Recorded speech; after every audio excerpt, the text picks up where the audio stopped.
El Perú firmó dos contratos de vacunas, así lo informó hoy el presidente Francisco Sagasti. Nosotros nos vamos a conectar de inmediato con la investigadora de la Universidad Peruana Cayetano Heredia, Patricia García. Doctora García, ¿cómo está usted?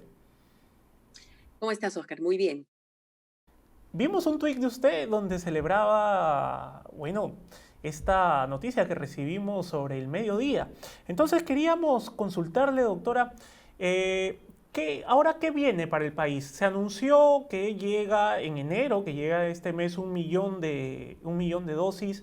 ¿Cómo se van a colocar estas dosis? ¿Ya se tiene ese plan de vacunación? ¿Qué sabemos, doctora? Lo vamos a ver. Primero, yo creo que es una excelente noticia, es un buen comienzo del año y nos debe animar con mayor razón a seguirnos cuidando. Y ese es mi gran llamado a la gente porque también el número de casos está aumentando. Entonces, el hecho de que venga la vacuna es una esperanza, pero tenemos que seguir manteniendo todas las condiciones de cuidado porque los números no están buenos. Entonces, primero es una buena noticia. Ahora, ¿qué significa esto de que se hayan firmado ya los contratos y que debamos estar recibiendo el primer gran lote de 1 millón de dosis de esta primera vacuna? Las dos vacunas por las cuales se ha firmado, una es la de Sinopharm, que es la vacuna china, con la cual aquí en el Perú se están haciendo los ensayos clínicos. Entonces, es en la que tenemos experiencia de uso, sabemos que tiene pocos eventos adversos. Y otra cosa que es, dos cosas bien importantes. Uno, la tecnología para hacer esta vacuna es la tecnología que se ha usado para la gran mayoría de vacunas que tenemos, es decir, es de virus atenuado. O sea, es un virus muerto que no causa infección, pero que hace que nuestro sistema de defensa aprenda a defenderse contra el virus. Primera cosa. Y segunda cosa, que es también una ventaja con esta vacuna, es que no requiere ninguna condición especial de refrigeración, es exactamente igual a las otras vacunas que tenemos. Entonces, ¿cuáles son los siguientes pasos y qué es lo que hay que hacer? O sea, ya se firmó, nos va a llegar. Hay cosas que ya se han avanzado en el país ya hace varios meses. Eh, por ejemplo, se publicó el plan de vacunación por etapas y por poblaciones, que ya existe. Entonces, ¿eso qué significa? Tal como se está haciendo en los otros países, los primeros grupos que se van a tener que vacunar va a ser el personal de salud. ¿Y por qué el personal de salud? Porque está en la primera línea y porque el personal de salud es el que nos va a permitir vacunar a otras personas. Entonces, ese plan que señala quiénes son los primeros, quiénes son los que siguen, y así progresivamente vamos a ir vacunando, por ejemplo, a personal policial, militar, que se necesita porque se va a tener que hacer toda una logística para poder llegar a todos, luego a las personas vulnerables, personas mayores de 60 años. Todo ese plan ya está listo. Check uno. Lo siguiente que se requería poder tener las autorizaciones para que las vacunas llegaran al país. En el país no tenemos mecanismos de autorización de vacunas en casos de emergencia, entonces se ha tenido que hacer una modificación de una ley que ya finalmente la aprobó el Congreso, check, y está. Lo que nos falta es un reglamento que tiene que sacar la DIGEMIT, pero que aparentemente ya está prácticamente hasta donde sé listo, deberían estarlo publicando. Apenas tengamos eso, ya estaríamos prácticamente digamos, estaríamos bien preparados porque ahora lo que tendría que hacer la DIGEMIT después de tener el reglamento es recibir, una vez que se ha firmado todos estos contratos, recibir toda la documentación y hacer el proceso de aprobaciones para que para cuando llega la vacuna todo esté absolutamente listo para que entre y salga de aduanas, se coloque en la refrigeración que corresponde como cualquier vacuna, y luego lo que se necesita, y creo que en este momento se debe comenzar a hacer, es ver todos los otros aspectos de la implementación, de la logística. Se nos ha dicho que probablemente se utilicen mecanismos parecidos a los de los procesos electorales. Todo esto se ha estado discutiendo, pero lo que tiene que hacer el Ministerio de Salud es uno, definir muy bien la logística para cada uno de los grupos, y creo que va a ser importante también que la gente la conozca para que sepa qué es lo que tiene que esperar. Dos, asegurarse que tiene todos los insumos que requieren, guantes, jeringas, algodones, los coolers para poder cómo se van a manejar de un lado para otro, etcétera. Y tres, se tiene que comenzar a hacer toda una campaña de comunicación, de tal manera que la gente rompa todos esos mitos y comience a entender por qué es importante vacunarse, qué puede esperar con las vacunas, cómo va a ser el procedimiento, etcétera. Todo eso va a tener que trabajarse de manera muy intensa. Hemos escuchado que ya han comenzado a prepararse, de tal manera que apenas vengan las vacunas, se reciban, se distribuyan y comienza el proceso. Claro que sí, doctora. Bueno, un punto ahí para que quede claro. Entonces es la Dirección General de Medicamentos, Insumos y Drogas, DIGEMIC del MINSA, quien debe dar el visto bueno final para que una vez llegadas las vacunas ya comiencen a distribuirse en el país. ¿Es así? Así es, así es. Incluso para que entre en el país, es la DIGEMIT. La DIGEMIT tiene que hacer el análisis de toda la documentación. Digamos, esa es la parte burocrática que hay que completar. Para eso necesito un reglamento que también tiene que ser aprobado, pero según dicen, eso ya está prácticamente listo. Ese tipo de papeleo se necesita terminar, pero mientras tanto, esperemos que las vacunas estén siendo ya preparadas para ser enviadas al país. Esa es la parte burocrática que nos falta, esa aprobación de DIGEMI. Y usted hablaba de una campaña de vacunación. ¿Qué es lo que se debería transmitir en esta campaña de comunicación, perdón, en esta campaña de comunicación para difundir, bueno, la distribución de las vacunas? ¿Qué es lo que se debería transmitir allí? Mira, primero hay que romper los temores y los mitos que tiene la gente. ¿Okay? Hay muchas falsos mensajes que se están dando, que las vacunas te van a inyectar chips, que las vacunas te causan mutaciones, que las vacunas no son seguras, son experimentales. Entonces, creo que así como están haciendo otros países, se necesita explicarle a la gente, número uno, que todas las vacunas, no solamente las que estamos comprando nosotros, las que están, la vacuna de Pfizer, Moderna, las que están en otros países, porque son varias las vacunas, todas estas vacunas, es impresionante que se haya podido lograr avanzar en este tema de la investigación en este periodo corto, pero las razones son que ha habido financiamiento, ha habido colaboración de todos los investigadores. Mucho de lo que se ha hecho en este corto tiempo se ha basado en investigaciones de casi 20 años, ¿ok? Y entonces, dinero, colaboración, trabajo previo, pero que las fases de investigación se han dado y que para las vacunas, por ejemplo, la vacuna china, que es Sinopharm, la que se está comprando aquí en el país, ya tiene más de 60,000 personas que han participado en los ensayos y han demostrado su seguridad y su eficacia. Entonces, esos números, eso no es decir que es una vacuna experimental, es una vacuna que ya pasó por una evaluación. Otras vacunas que nosotros usamos ya, que son parte de nuestro calendario de vacunaciones, nunca tuvieron tanta información y tanta data cuando recién las lanzaron como tienen estas vacunas. ¿Por qué estas tienen tanto? Porque tenemos tantos casos y además se han hecho los estudios en varios países a la vez que se ha logrado hacer esto muy rápido. Entonces la gente tiene que entenderlo. No son vacunas experimentales. Se ha hecho todo el proceso de investigación necesario. No, en el caso de la vacuna, por ejemplo, china, esta es una vacuna de virus atenuado. Entonces no hay nada que ver de estos mitos de que nos van a meter chips ni nada. Pero así fueran las otras vacunas, sea la vacuna por vectores o sea la vacuna con RNA mensajero, ninguna de esas vacunas causan cambios en nuestras células ni causan mutaciones porque ni siquiera entran a nuestro ADN. Esto que esas vacunas mensajeras son simplemente casi como mandarles un email a nuestras células dándole la fórmula de cuál es, cómo luce el enemigo, que es el virus, para que con esa fórmula produzca esas proteínas y le enseñe a mi sistema inmune a defenderse. Entonces, yo creo que hay que comenzar a romper mitos y hay que enseñarle a la gente también por qué es importante vacunarse, porque es la única forma con la que vamos a parar esta pandemia. Vacunarse es enseñarle a mi sistema inmune de antemano cómo es el enemigo para que prepare los ejércitos.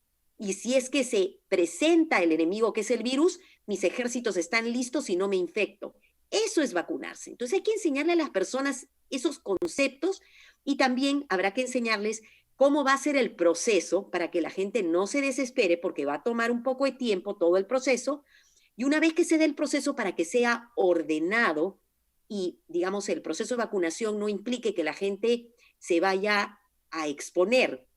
Y otra cosa también, que la gente sepa que son 2 dosis, que después de la primera dosis todavía uno tiene riesgo de infectarse, así que tiene que seguir con la mascarilla y cuidándose. Después de la segunda dosis, todavía son 20 días para poder tener protección, pero todavía hasta que el 80% de la población de nuestro país, más o menos se estima, ¿ok?, esté vacunado, mientras la gran mayoría, cuando la mayoría esté vacunados, recién todos vamos a estar protegidos. Entonces, aún vacunados, tenemos que seguirnos cuidando. Y habrá que enseñarle a la gente también quiénes deben vacunarse, porque las preguntas van a aparecer, pero si yo sufro el corazón, ¿me puedo vacunar? Sí.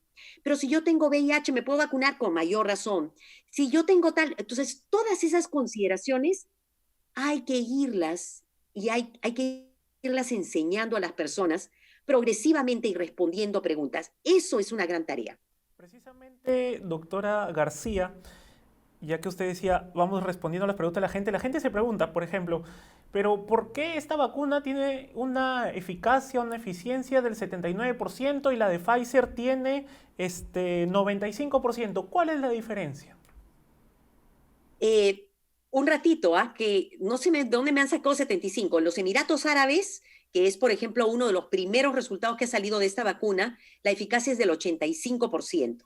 Ahora, recordemos que estas eficacias son estimados, o sea, son porcentajes que además varían digamos, es un poquito difícil explicarle a la gente estas cuestiones estadísticas.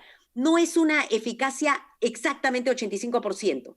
Lo que se hace con los estudios es se estima poblacionalmente cuál sería la eficacia. Entonces tú dices 85, pero esto va de 70 hasta 90 y tantos. La de Pfizer dice 95, pero puede ir desde 80 hasta 97, digamos, ¿no? Entonces, cada vacuna va a tener un estimado de eficacia. Las vacunas, ninguna de las vacunas que también usamos, las que usamos ya, ninguna tiene 100%. La vacuna de influenza, por ejemplo, tiene una eficacia que va del 50 al 60%. Entonces, ¿por qué son diferentes? A pesar de, las vacunas pueden tener diferentes eficacias dependiendo los diferentes organismos. En este caso, siendo el mismo COVID, las eficacias pueden ser distintas por el mecanismo y la forma como se ha hecho la vacuna. Se cree que una vacuna con mRNA mensajero podría ser más efectiva, pero en realidad, para efectos estadísticos, más o menos las eficacias son similares, o sea, eso entre 85 y 90 y tantos. Realmente las eficacias son bien similares, pero tenemos otras ventajas con esta vacuna. Número uno, la vacuna de Pfizer requiere una super refrigeración que hasta en Estados Unidos están teniendo problemas.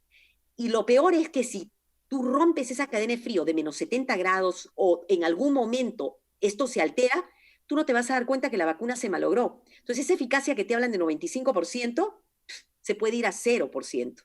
Entonces, ahí tienes un problema. La vacuna esta de Sinopharm requiere la cadena de frío que ya conocemos, por ejemplo. Eso es una cuestión. Ahora, las vacunas tienen diferentes eventos adversos. Entonces, los efectos adversos de la vacuna de Pfizer son un poquito distintos a los de la de Sinopharm.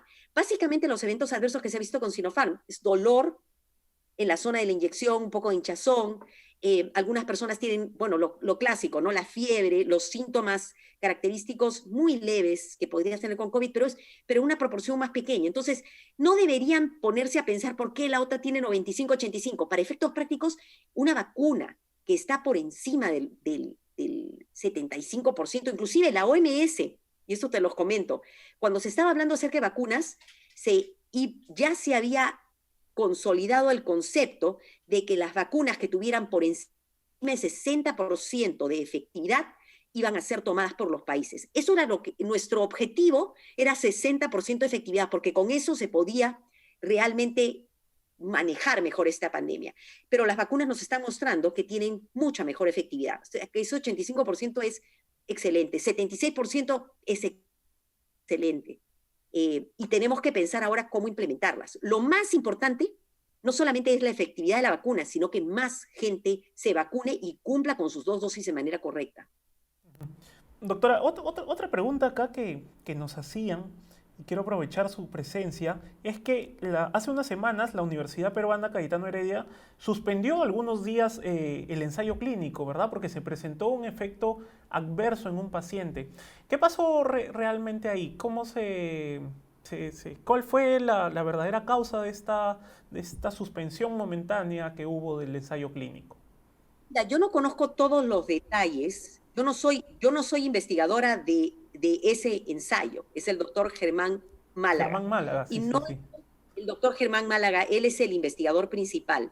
Ahora, te tengo que contar, en todos los ensayos, cómo se hacen los ensayos clínicos, ¿ok? Que ya toda la gente está aprendiendo muchas cosas que jamás hubiera pensado que iba a aprender, ¿no? Este 2020 Entonces, precisamente los médicos se convirtieron en los líderes de opinión, doctora. Todos los medios de bueno, comunicación por el tema de la pandemia, y eso es pero yo importante, diría, ¿no? Nos abrió. bueno,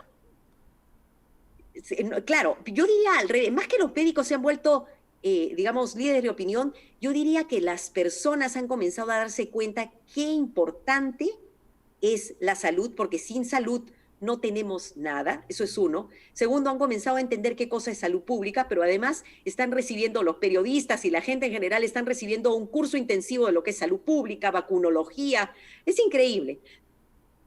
Entonces, hasta investigación. Y en esto de investigación, en un ensayo clínico, ya sabemos que se prueba la vacuna versus un placebo, ¿cierto? Y esto Ujú. es al azar.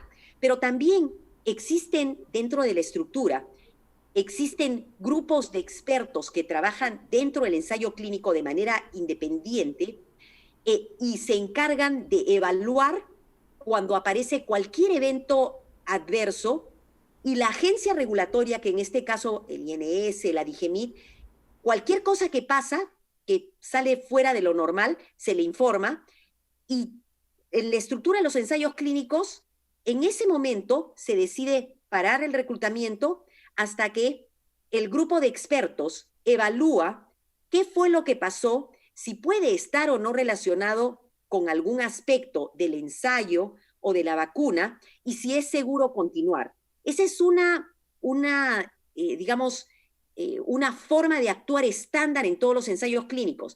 En todos las vacunas, esto se ha dado con la vacuna Pfizer, se ha dado con Moderna, con todos, en todos los sitios que se hacen ensayos clínicos, cuando hay una observación de un evento adverso que se puede considerar que puede ser serio o que involucra una cosa nueva, se para el reclutamiento, toda la información llega a ese grupo de expertos que justamente se consolida desde el inicio del ensayo, solamente para ver eso, se evalúan las consideraciones y se define, ¿está relacionado o no? ¿Es de importancia o no? ¿Cómo lo vemos? Dan su veredicto, se informa a la agencia regulatoria y se decide si se continúa el estudio, si se continúa con modificaciones o si no se continúa. Entonces, lo que ha pasado acá es que se ha cumplido con el protocolo de lo que se debe hacer. Hay algún evento, que es el único que creo que ha sucedido, hay otros estudios en los cuales se ha parado varias veces, inclusive para otras vacunas. Entonces, se evalúa, han evaluado lo que ha sucedido y finalmente decidieron que no había relación y continuó el ensayo. Entonces, eso es un poco para tranquilizar a la gente. Es parte del protocolo de lo que se hace y eso se hace en todos los ensayos clínicos para drogas, o sea, para medicamentos, para vacunas y se ha hecho en todos los países y en todos los ensayos de vacunas. Ujú. Doctora, ya para concluir, y quiero volver a lo que usted decía, ¿no? La importancia de la campaña de comunicación.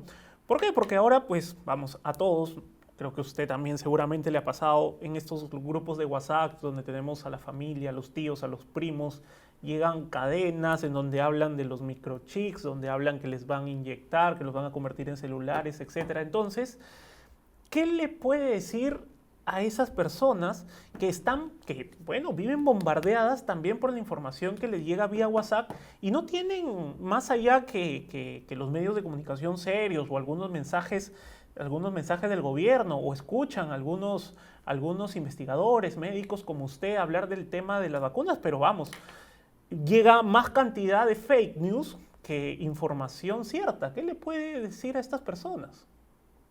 Bueno, igual que tenemos, lo que yo les diría es, igual que tenemos una pandemia, tenemos una infodemia, ¿ok? ¿Y qué significa esta infodemia? Tenemos un montón de información que nos está llegando que es pésima.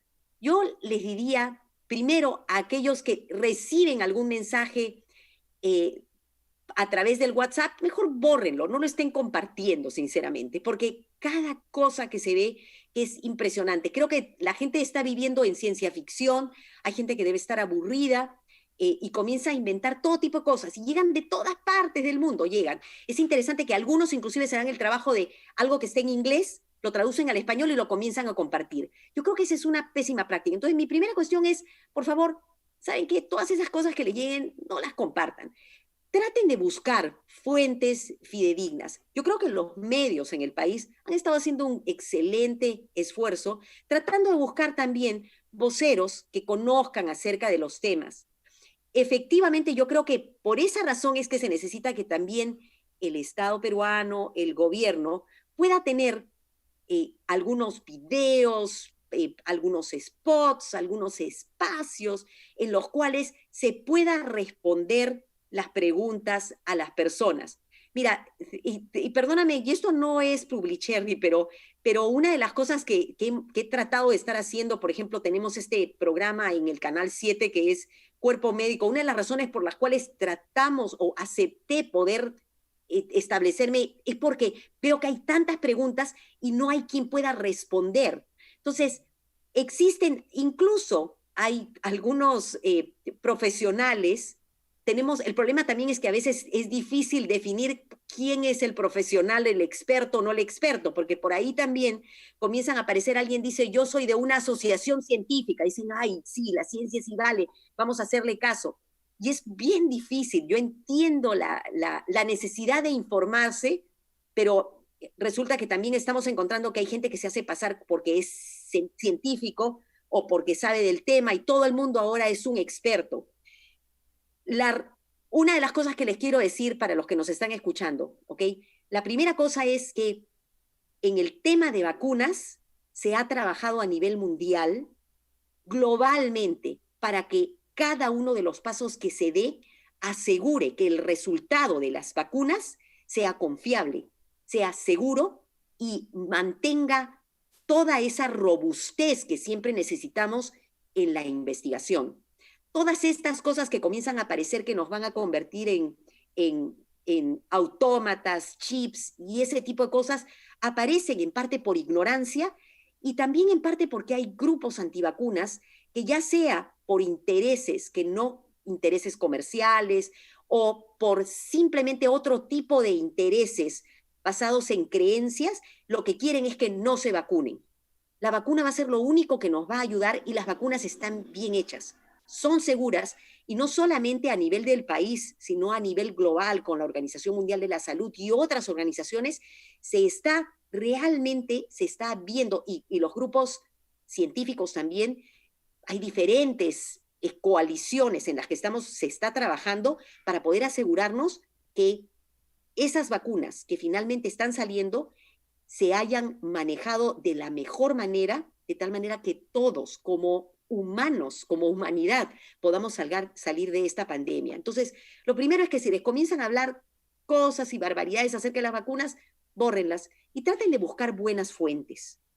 Ya les digo, en los medios están buscando también ellos expertos que puedan explicar y ojalá que el Estado peruano tenga algún espacio, creo que sería fantástico tener algún espacio en el cual las personas pudieran preguntar y pudieran haber algunos expertos que pudieran estar respondiendo. Eso es una alternativa. Segundo, que pudieran haber algunos videos que la gente pudiera ver para que pudieran entender un poquito mejor esto. Y sé que varios colegas muy buenos, porque tenemos excelentes colegas, también están haciendo el mismo esfuerzo de tratar de comunicar, como lo estamos tratando de hacer nosotros, para que la gente entienda un poquito más de qué se trata esto. Pero no hay que tener temor, tenemos que seguirnos cuidando. Existe el virus, espero que todo el mundo ya lo tenga claro, tenemos que seguirnos cuidando, hay formas de cuidarnos, la mascarilla, la ventilación y el distanciamiento, y las vacunas van a ser lo único que nos van a permitir terminar esta pandemia.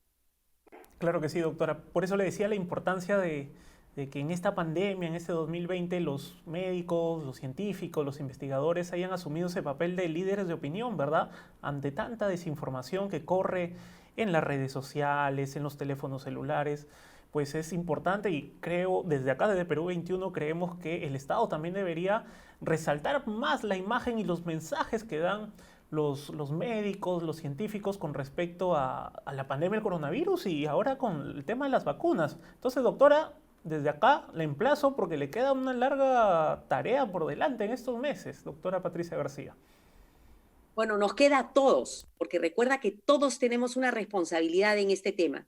A todos los ciudadanos, porque tenemos que seguirnos cuidando. A ustedes, a los medios, porque creo que han hecho un excelente trabajo y tienen que seguir informando.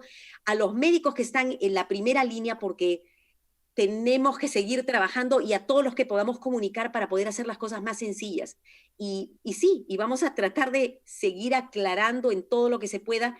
Ya hay una luz al final del túnel, pero tenemos que seguirnos cuidando. Eso no hay que olvidarse. Claro que sí, doctora. Le agradezco por su tiempo. Muchísimas gracias. Y cuídate mucho. Adiós.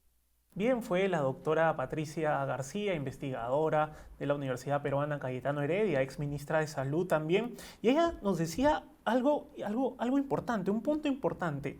Es la DIGEMINT, la Dirección General de Medicamentos, Insumos y Drogas, quien ahora debe aprobar el uso de la vacuna de Sinopharm en Perú. La DIGEMIN, un organismo que depende del Ministerio de Salud, es la que debe aprobar el uso de esta vacuna que ha comprado el gobierno peruano y que su primer lote llegará en este mes. Entonces, vamos, están contra el tiempo, señores de DIGEMINT, para poder aprobar esta vacuna de Sinopharm. Mi nombre es Oscar Quispe, nos conectamos más adelante. Permiso.